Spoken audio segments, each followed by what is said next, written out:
This is Susan Marie, and today what I wanted to talk to you about is how I booked our first Mediterranean cruise.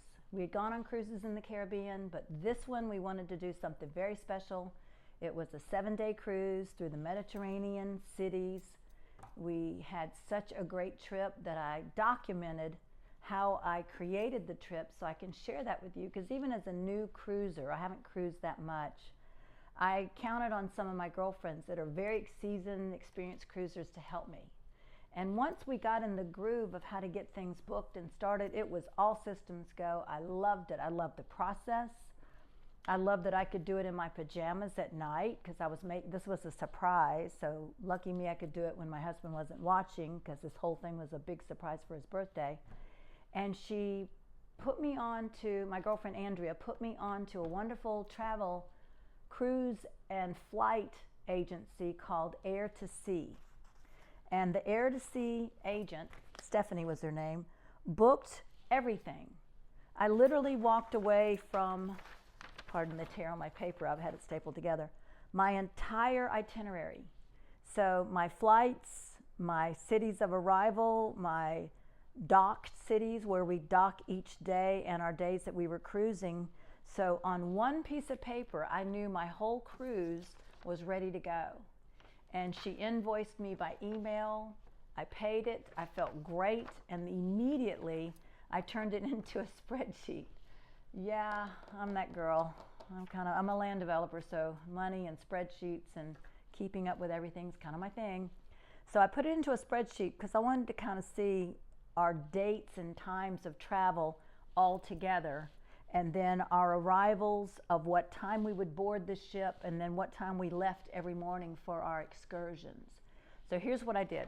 Before I actually put the whole spreadsheet together, I got online and I booked excursions. And the secret that I learned, and Andrea had warned me about this, the second you book your cruise, I mean the minute you are confident and you've got it ready to go, get your Caribbean, I had Royal Caribbean app on my phone. Get on your app, load the app, get on it, create your account, and start booking your excursions. Because the good excursions, especially for seasoned cruisers, and there's tons of them on this boat, I met a ton of great friends that know exactly what they're doing, way better than me, booked their excursions immediately. Because of all the wonderful choices, there's going to be some favorites. If I had to provide advice for you, the first thing I'd look for is small group. Because small group means we're on a smaller bus with a cruise navigator, the excursion navigator, who knows exactly what they're doing, and they're intimate with you, that you can ask them questions and they'll give you guidance and they'll give you little tips and tell you funny little stories about the cities, which is so much more fun. And usually they're of that culture, so they provide all kinds of insights to the history of the cities and how things were formed and what different streets mean and what different alleyways mean and what historical sites we're seeing and stories behind them. I couldn't say enough great things about the excursion directors that we had. I think we got lucky. Everybody that gave us these excursions was so insightful and funny and gave us stories of their families and getting involved in their cities and where they're from, and they speak 4 or 5 languages. It was terrific. So immediately after booking your cruise, look at the cruise itinerary, and on the days you're available to dock, you're in port, book your excursions. Book them early. You get the good stuff. I wouldn't wait till you got on the ship. I think that's a kind of a late time to do that. That's the first thing I did. The second thing I did was book our dinners. So you got the meal plan that is part of the trip from the ship, and that's this. And you can look at it and see if that meal selection interests you. And believe it or not, this was good food. We did it 2 times because we weren't certain what time we'd get back from our excursion. It was a longer day excursion. We might be tired and not want to turn right back around and get dressed for dinner. So we did this My Time dining twice. Delicious, part of the cruise included, so it didn't cost extra. But for the things I wanted to upgrade, I think we did 4 days of upgrades, and the meals were fantastic. Probably my favorite was chops. We have a Chops here in Atlanta, and it's such delicious steaks and baked potatoes and all the wonderful side dishes That was probably one of my favorites. But then we realized we loved Giovanni's, this fabulous Italian meal. It was so fresh and so well prepared. And here's what they figured out on cruises.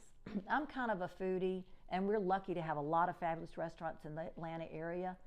One of the things that makes dining out for me enjoyable is that comfortable low lighting, where your body kind of slows down and the lights are glowy. You feel prettier, you feel relaxed, you don't feel like you're in a hurry, you're not in the cafeteria setting. And the cruise ships, we were on the Oasis, they have this figured out. Giovanni's was fabulous low lighting. We had big captain chairs like these at our table. It was so pretty. Chops was beautiful, just like a perfect steak club dining experience. I can't say enough good things about it. We did, the other one I thought that was great was Central Park 150, amazing. It was all kinds of gourmet dining, probably a little more on the Mediterranean side, but it was absolutely delicious. So what's positive for me is knowing I didn't have high expectation for cruise food, because food I've had before on other cruises was just whatever was served, and then we did maybe one or two upgrades that was very expensive. These were not. That how good the food was. Even on the My Time dining, it was absolutely delicious. My husband had a bolognese spaghetti, and he absolutely loved it, wanted to have it again the next time we ate there. We also had easy service, wonderful people, no waiting. And what I thought was great, I don't know if everybody will get this, I got lucky. Our ship boarded passengers in Rome, where we went. We went from Atlanta to New York, New York to Rome. And our port date to get on the ship was on Thursday. On Saturday, half the ship got off in Barcelona and half of a new crowd got on. So the boat itself, maybe because it was mid-May and the kids were not at school, and this is more of an adult cruise anyway for Mediterranean cities, wasn't as full as I was worried about it being. Easy to get chairs even if we got up late, easy to enjoy the pools, easy to get a drink. You'd have bartenders waiting on you. Ma'am, would you like another drink? And we bought the drink package. I'd recommend that, even if you're just going to drink wines and cocktails. And it's just nice to be able to walk up, show them your C-Pass, and have a drink and not worry about shuffling money or paying. So for me, the boat being less full gave us a little more chance to get to know people intimately. You'd walk around and see the same folks from place to place, and gave us room to roam. And we had private time. And private time was nice because this is our vacation. We don't take off that much, and when we do, it feels nice to be able to lay in your chairs, this beautiful ocean view. Or something I'd also recommend is if you want to get a balcony and the side views off the ship, and we were lucky we got in the middle because there's a sway in the back and the smoke off the stacks. If you can get in the middle or closer to the front, seems to ride better even on large ships. Our views to the ocean side with the cities and the landscape and the rocks and the cliffs and the water was beautiful, just as pretty as once we got off the excursion. So even being on the ship on cruise day was very enjoyable, very beautiful. So if you can get a balcony, I would upgrade to that, and I think it's quite enjoyable. And the freshness of opening that door once in a while and going out on the balcony for morning coffee was great. We did room service almost every morning, even if we needed to get out early, because you'll meet downstairs in the Royal Theater before they put you over to your buses or your cruise excursion departure. We would order hot coffee and eggs, or hot coffee and a pancake, or hot coffee and fruit, just to kind of get us going. And it was well delivered. The food was hot when it got there. It was pretty speedy delivery. And again, I think a lot of that's because the boat wasn't as full. And I don't know how to give you a projection on that. I think we just got lucky, but maybe the bigger boats in a less prime season time might be better. So in reference to that, the other interesting fact is because it was mid-May, it was cooler temperatures at night and a couple of low heat days. So being out all day was great. It didn't matter. We were not overheated. If anything, the breeze, because we were on the cliffs like in Cinque Terre off of the Italian coast, it was really pretty. I brought a blazer, a couple of jackets just in case. I think I wore my jacket or my sweater one day. But even on the boat, being by the pool, you didn't need to go get wet and jump in the water to cool yourself off. You could just stay on your chair with each other, have your cocktails all day. and not be uncomfortable. So I'd also recommend maybe that time of year. And they do say that June is another good time before it gets too hot in the Mediterranean area. So my next tip, besides booking your excursions, booking your food, your upgrade to your food, is when you get your daily newsletter in your room, you're going to want to notate the dress, because I missed the formal night. We were out all day. We really didn't look in our little cruise compass newsletter. And people were so dressed up walking around, I was like, uh-oh, I think we missed our formal night. And we were dressed nice, but we weren't dressed up. And sometimes it's fun to get dressed up just because it's formal night and everybody else is. Stunning. Some of the ladies on the boat were absolutely drop dead gorgeous. They were all getting their photos taken. It was kind of exciting to watch everybody doing their photos and being all glammed up.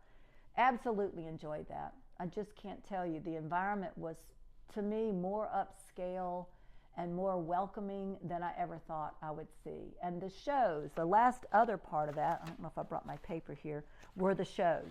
And they give you tons and tons of choices. I'll show you in the cruise compass. See this? Every day, all day long, fun things to do. You will not be bored. If you're bored, you're not reading your little passport newsletter of all the fun things to do. And the 2 or 3 shows that we saw were fantastic. And again, I'm kind of picky because I'm in Atlanta and I get to see all kinds of very upscale talent. Here it is. They gave you the list and they would describe what it is. The Aqua Show, Aqua 80, fantastic. I don't even know how these divers, these are high diver shows and synchronized swimming, how they would do it every night. It is exhausting. You should watch these guys every night off the back of the boat. And we're talking super high dives. It was thrilling. We had cocktails. How fun is that? The bar was right behind us. We had beautiful seats. Our friends saved us seats. Yay, it's good to make friends, because we had to have dinner at the time they were able to go get the seats and get the show started. But we were so glad we made that show. It was fantastic. So make sure you look at the list of shows online and just see what's available. You'll probably have a chance just to go in, because again, they're large theaters and they seat a lot of people. It was very fun. Something that I did notice, and Greg and I both discussed this, the comedy shows that are great, there's some great comedians that get on these ships, were late. So I'm talking 11 p.m. to start. So if you're going to want to do the comedy shows, you're going to want to not have an early morning excursion, because some of our excursions that were great in cities worth the drive was at 7:15. So you're down in Royal Theater to meet your excursion director and get your passes and be prepared to get on the bus or the tour group at 7:15. So if you're doing an 11 o'clock comedy show, you're going to be kind of tired. So that was kind of a little bit of a disappointment, because we do like the comedy shows. But I guess to make up for that with food and the other shows that were earlier that were comfortable and easy to get in and watch was great. The other part of it that was fun, we both love to do the casinos. We've gone to Vegas. We've had to go to Vegas for building conferences and all of that. And my husband loves to gamble. He's pretty good at it. So while we're in there gambling, and one of his buddies has told us these certain machines to play, if he wasn't playing craps, the people next to us were like experts. They were telling us how to play these machines to make money and do well, and it worked. So it's kind of like we became a buddy system. So even that became enjoyable. And sometimes gambling gets boring to me, and I'll just sit and people watch and have a drink.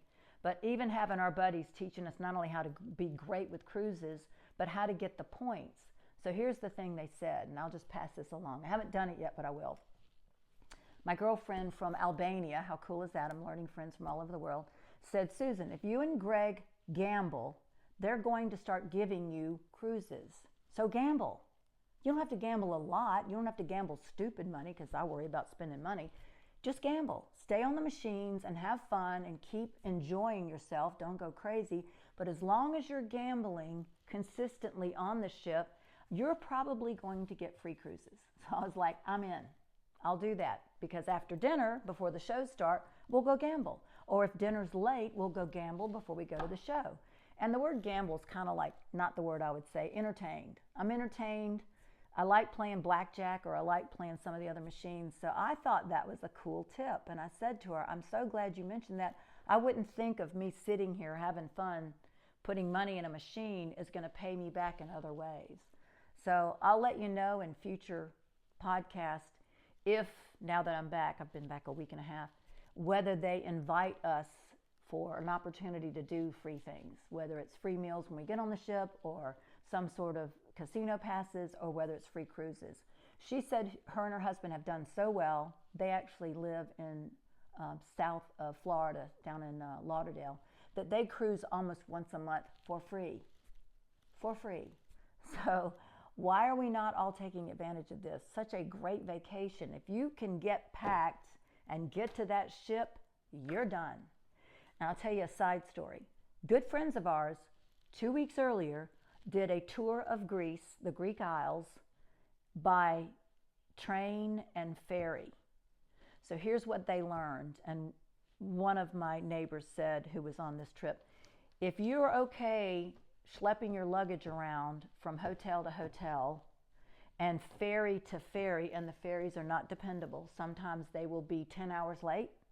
Sometimes they will be a day late, and you're stuck on that island and missing the next step of your tour, which was booked because of the ferries. So you have to know that if you're going to do a ferry and a land to sea, train to ferry to see the different isles, whereas on a cruise ship, you're guaranteed to get on that ship and you're guaranteed to get off that ship. And when you get off, they take care of you. They know that the excursion that you experience is going to portray on them. So they're trying to give you great excursion conductors, directors, who help you feel like you're enjoying it and seeing everything. And they're making dang sure that you have a great opportunity for restroom breaks, for a little bit of dining. We went to the Amalfi Coast and got to sit and have a glass of wine and a charcuterie platter while we watched all these people touring up and walking up to the churches. It was beautiful. And I liked the olives so much that I asked, in my broken Italian, if I could take the rest of them left with me to the ship. He goes, no, no, no, no, no, no. He runs in, gets a whole new cup of beautiful Italian olives. They were absolutely delicious. Puts them in a coffee cup, I kid you not, with a lid, and sends me on my way. It was just amazing. So another funny story, we were in Mallorca, and the restroom was in a cute little restaurant, and our guide told us, just go buy a water and ask if you can use the ladies' room. So I did exactly what he said, and I gave him an extra euro, probably $5 in American money, and the guy was like, no, no, no, no. And I said, yeah, I'm using the restroom, so here, please, please. I'm just loving what I'm doing. I'm loving my life. My vacation is great. Please, take the $5. And the guy was so funny because he pointed to his friends and pointed to me. Lady, $5, or whatever he said in his wonderful Spanish. So I do enjoy now knowing the safety of a ship and getting off long enough, 5, 10, 9 hours, there's some long excursions, that I can see how these cities live. So if I want to go back and do individual cities and stay in those cities and try to dig deeper into their culture, I have a good overview of it. So for the money we spent, we did 5 cities in our 7 days, and every city excited me. Every city gave me something new and interesting to see and enjoy. One of the days we booked a beach day in La Palma, which is an island off the coast of Spain, Barcelona. And it was stunning. Being in real estate, I'm real picky about accommodations or how things are presented. And the poolside bar that we could go to off the beach was beautiful. The guy made the most beautiful drinks. I had a Bellini, it was delicious. And all of that just made it so elegant. And we're just cruisers coming off a cruise ship. But it wasn't that many people that went on the beach day, maybe 20 of us. So we all kind of buddied up, and we had beachfront seats. And my husband had brought a little Bluetooth speaker, so it was just a slice of heaven. And I would scoot up and get us drinks. We ended up having a bite to eat before we got on the bus. It was beautiful. And the real estate that flanked the beach around it was stunning. The landscaping and the architecture was so elegant, so beautiful. And it was nice to see these very handsome, well-dressed police officers patrolling everywhere.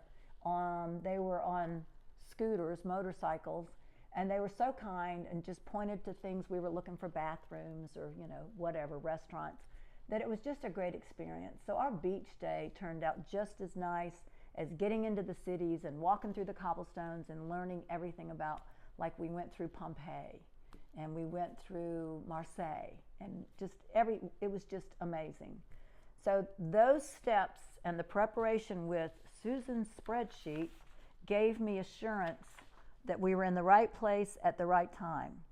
So we did Amalfi, Montserrat, which was amazing. This was the monastery at the top of the mountain above Barcelona.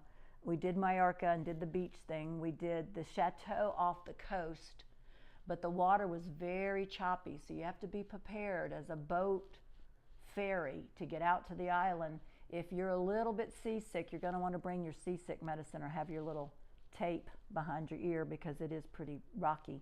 And then the last stop was outside of Florence, Cinque Terre. We got to do 3 cities. 2 of the cities were closed for festivals, but they were beautiful. Everything we did, we loved it. So for me, now I know, book the excursion. I would strongly encourage, and I'm not an affiliate, I don't get paid to do this Air to Sea company, because they reached out to me numerous times, and my travel agent gave me her cell phone and said, if anything goes wrong, you call me. And I had thought that they might, because I made the mistake, don't do this, of booking my arrival flight the day the boat left. But I was getting in at 6:20 a.m. So I figured 6:20 a.m., boat doesn't leave till 8 p.m., we can do Rome. It doesn't quite work that way. You get in at 6:20, but by the time you get luggage and get your transfers, which we prepaid for to go from the airport to the boat, it's a 75-minute ride. It's a long ride. You are not to the ship until noon. And then by the time you get checked in and you have to stay with your luggage, you're not going to get back to Rome. So if you want to see Rome, your destination city to land to get to the ship, you might want to book the day before. And if your flight's delayed, or somehow you miss a flight, or there's a cancellation. So I called them and I said, I'm curious. There's lots of cancellations going on right now because of some of this war-torn mess that's going on across the world.